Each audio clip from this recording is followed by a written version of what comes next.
बिस्मिल्लाहिर्रहमानिर्रहीम। प्यारे प्यारे सब्सक्राइबर्स, अस्सलाम वालेकुम। कैसे हैं आप सब? उम्मीद करती हूँ आप सब बिल्कुल ठीक होंगे। कल की वीडियो में भी मैंने बताया था कि मैंने बच्चों के लंच बॉक्सेस के लिए कुछ बनाना है, जिसके लिए मैंने हाफ़ क्लिप्स आप लोगों को कल दिखाए थे और आज उसकी कंप्लीट वीडियो मैं आप लोगों के साथ शेयर कर रही हूँ। बहुत ईज़ी सी रेसिपी है, बहुत क्विक सी रेसिपी है, सिंपल सी है। ब्रेड के ऊपर आपने स्प्रेड करके बस फ्रीज़ कर देना है। जब भी आपका दिल करे आप निकालें, सैंडविच मेकर में रखें, गरम करें और मज़ेदार सा एंजॉय करें। और इसकी कंप्लीट रेसिपी मैं अपनी ज़ुबान से आपको बिल्कुल एंड पर बताऊँगी वीडियो के, या हो सकता है सेंटर में भी बता दूँ। और जी, टाइटल में मैंने एक और बात आप लोगों के साथ शेयर की हुई है कि आज मैं आप लोगों को बताऊँगी कि एक वक़्त था कि मुझे कुछ भी बनाना नहीं आता था। जी हाँ जी, वो वक़्त भी था जब मुझे कुछ भी बनाना नहीं आता था, और आज ये वक़्त भी है कि मैं अपना एक यूट्यूब चैनल चला रही हूँ। बहुत ज़्यादा सब्सक्राइबर्स तो मेरे नहीं हैं, ना ही मुझे देखने वाले इतने ज़्यादा लोग हैं। बट मैं इतनी हूँ, इस काबिल हो गई हूँ कि मैं अपने घर के लिए कुकिंग कर लेती हूँ, अपने बच्चों के लिए कुकिंग कर लेती हूँ और अच्छी कर लेती हूँ, और आज मैं अपना एक चैनल भी चला रही हूँ। और एक वो वक़्त भी था जब मुझे कुछ भी बनाना नहीं आता था, कुछ भी नहीं। मैं उन औरतों को देख कर कहती थी जो सारा-सारा दिन किचन में खड़ी रहती थी कि ये कितनी पागल हैं, सारा दिन किचन में खड़ी रहती हैं। और जब कोई मेरे सामने बर्तन धोता था तो मैं उनको देख के तरस खाती थी, उफ़ अल्लाह! ये बर्तन धो रही हैं, कितना मुश्किल काम है बर्तन धोना। मुझे बिल्कुल भी ये काम पसंद नहीं थे।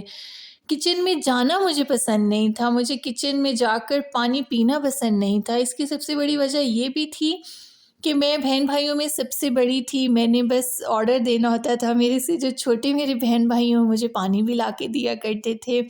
मेरी अम्मी मुझसे बहुत ज़्यादा प्यार करती थी और अभी भी करती हैं। वो मुझे पानी भी ला के देती थी। उन्होंने मुझे कभी भी, हाँ, इवन कि मैं जब खाना खा रही होती थी, मैंने एक आवाज़ देनी होती थी कि पानी, और मुझे पानी मिल जाया करता था। और मेरे से जो छोटे बहन-भाई थे मेरे, वो भी मेरा बहुत ख़्याल करते थे, अभी भी बहुत करते हैं, पहले भी बहुत करते थे। इसकी यही वजह थी कि मैं कभी किचन में गई नहीं थी और मेरा इंटरेस्ट ही नहीं डेवलप हुआ था कि मैंने कुकिंग भी करनी है। और किचन में जाना बस इसी तरह जाना कि कुछ खाने के लिए ले आना और लेके वापस बाहर आ जाना। कभी भी मैंने अम्मी को कुकिंग करते हुए नहीं देखा था, कभी मैंने इंटरेस्ट रखा ही नहीं था कि मैंने कुकिंग भी करनी है, सीखनी है, या शादी के बाद बच्चों को भी कुछ बना के दिया करना है, हस्बैंड के लिए कुछ बनाना है तो अभी कुछ कुकिंग सीख लूँ, नो। इवन मेरी जब एंगेजमेंट हो गई थी उसके बाद भी मैंने कुछ भी नहीं सीखा। बस अम्मी से एक पराठा बनाना सीखा था और अंडा और नूडल्स और ये चीज़ें मुझे आती थी, और कुछ भी नहीं आता था। और जब मेरी शादी हुई, शादी के बाद मैं सबसे छोटी थी, मीन्स मेरे हस्बैंड सबसे छोटे थे और मैं सबसे छोटी बहू थी, और सेपरेट थी मैं उस टाइम भी। तो मैं बस सारा बर्डन मेरे ऊपर ही था कुकिंग का, और जिस तरह मैंने कुकिंग सीखी, और बस वो टाइम मुझे याद है, और शायद हो सकता है मेरी अम्मी को भी याद हो वो टाइम। वो टाइम इतना मुश्किल टाइम था मेरे लिए। इवन मैं आप लोगों को एक मज़े की बात बताती हूँ, मुझे अभी भी याद करके कभी-कभी हँसी आती है और कभी शर्मिंदगी भी होती है कि मैं कितनी पागल थी।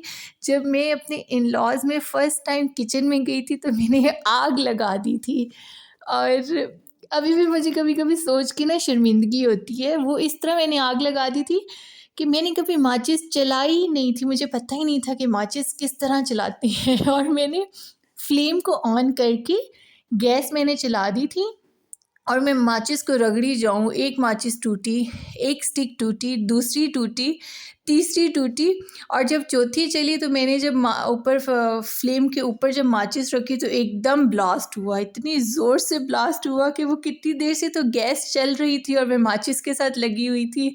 और वो जो टाइम था, वो जो मोमेंट था, मुझे इतनी अपने ऊपर शर्मिंदगी महसूस हुई, और मैं बता नहीं सकती कि मैंने कभी काम किया ही नहीं था, मुझे पता ही नहीं था कि चूल्हा किस तरह चलाते हैं, कि कुकिंग का क्या तरीक़ाकार है, मुझे कुछ भी नहीं पता था, आप इसी से अंदाज़ा लगा लें। तो बस फिर आहिस्ता-आहिस्ता मैंने कुकिंग करना सीखी। मैं जब किचन में जाती थी, तो मैं अपनी अम्मी को कॉल करती थी कि अम्मी मुझे बताएँ आज मैंने ये बनाना है, इसको मैं किस तरह बनाऊँ? और आज ये बनाने को दिल कर रहा है, आज ये खाने को दिल कर रहा है, मुझे बताएं इसको मैं किस तरह बनाऊं, क्या डालूं, क्या मिर्च डालूं, क्या करूं, क्या ना करूं। इवन मुझे इतना नहीं पता था कि दालचीनी किसको कहते हैं। एक दफ़ा मेरे फादर इन लॉ ने मुझसे पूछा कि उनके हाथ में दालचीनी की एक स्टिक थी, उन्होंने मुझसे कहा कि इसको क्या कहते हैं, तो मैंने उनको कहा इसे लकड़ी का टुकड़ा कहते हैं। आप यकीन करें कि मुझे इतना भी नहीं पता था कि इसको दालचीनी कहते हैं। और अभी तो मैं बड़ी हँस-हँस के आपको बता रही हूँ, और वो जो टाइम मुझ पे था आज से 10 साल पहले, वो मुझे पता है कि मुझे कितनी गिल्टी फ़ील होती थी कि मुझे कुछ भी बनाना नहीं आता। मेरा ये मैसेज उन मदर्स को भी है जो अपनी बेटियों को शादी से पहले कुछ भी नहीं सिखाती। उनके लिए मेरा ये मैसेज है कि आप अपनी बेटियों को कुछ ना कुछ सिखाया करें। आजकल की बच्चियों में तो बहुत ज़्यादा अवेयरनेस है इन चीज़ों की, क्योंकि आजकल सोशल मीडिया का टाइम है, टिकटॉक का टाइम है, यूट्यूब का टाइम है। हम कुछ ना कुछ, हमारी जो बेटियां हैं वो कुछ ना कुछ देखती ही रहती हैं, कुछ ना कुछ सीखती ही रहती हैं, इसलिए उनके अंदर इस चीज़ का शौक़ है।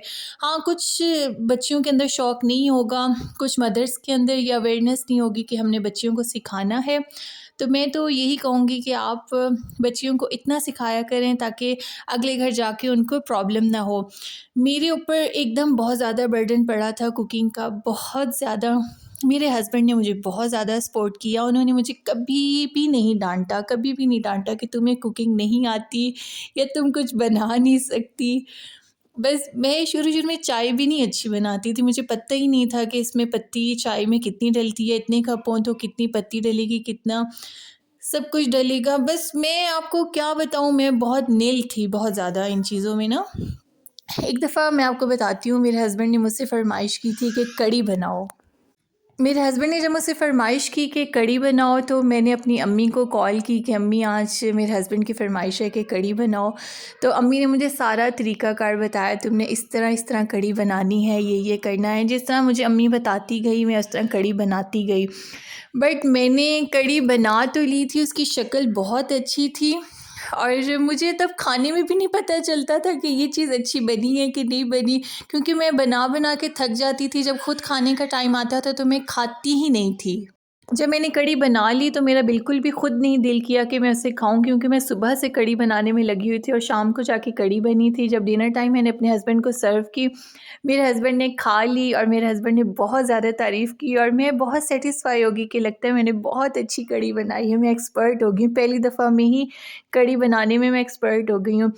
जब नेक्स्ट मॉर्निंग हमारे घर जब हेल्पर आई बर्तन धोने के लिए, उसने जब बर्तन धोए तो कढ़ाई के साथ, पतीले के साथ, जो कढ़ाई टाइप पतीला था उसके साथ जो कढ़ी की थिकनेस लगी हुई थी, उसने, जिस तरह हेल्पर्स का काम होता है कि उंगली लगा के उसे ज़ुबान पे रखा, उसी तरह हमारी हेल्पर ने भी उस टाइम ना, मुझे बिल्कुल वो सीन आँखों के सामने याद है कि उसने ना पतीले से कढ़ी को फिंगर पे लगाया और अपनी ज़ुबान पे रख के कहा कि उफ़ अल्लाह! इतना ज़्यादा बेसन, ये आपने कढ़ी बनाई है? जिस तरह बोलती हैं हेल्पर्स के, ये बाजी आपने कढ़ी बनाई है, ये कैसी कढ़ी है? इसमें तो इतना ज़्यादा बेसन डला हुआ है। तो मुझे तब रियलाइज़ हुआ, और मैंने तब फ्रिज से निकाल के 1 चम्मच कढ़ी का टेस्ट किया, तो मुझे इतना दुःख हुआ, इतना, कि मेरे हस्बैंड इतने अच्छे हैं कि उन्होंने इतनी गंदी कढ़ी खा के भी मेरी तारीफ़ की कि फ़ाइज़ा आपने बहुत अच्छी बनाई है।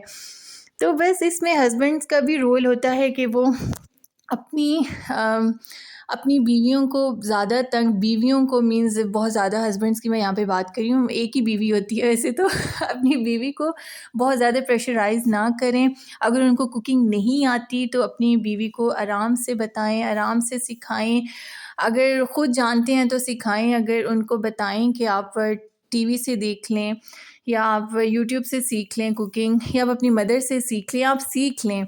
या अपनी, आपकी मिसेज़ अगर बहुत ज़्यादा थक कर कोई चीज़ बनाएँ तो आप उसकी तारीफ़ करें कि बहुत अच्छी बनी है। फिर उनको खुद ही, आपकी मिसेज़ को रियलाइज़ हो जाएगा कि जी मैंने शायद कुकिंग अच्छी नहीं की, या बंदे को खुद ही रियलाइज़ हो जाता है। जैसा मुझे वो काम वाली ने, मेरी जो हेल्पर थी, उसने मुझे रियलाइज़ करवा दिया कि आपने बिल्कुल अच्छी कढ़ी नहीं बनाई।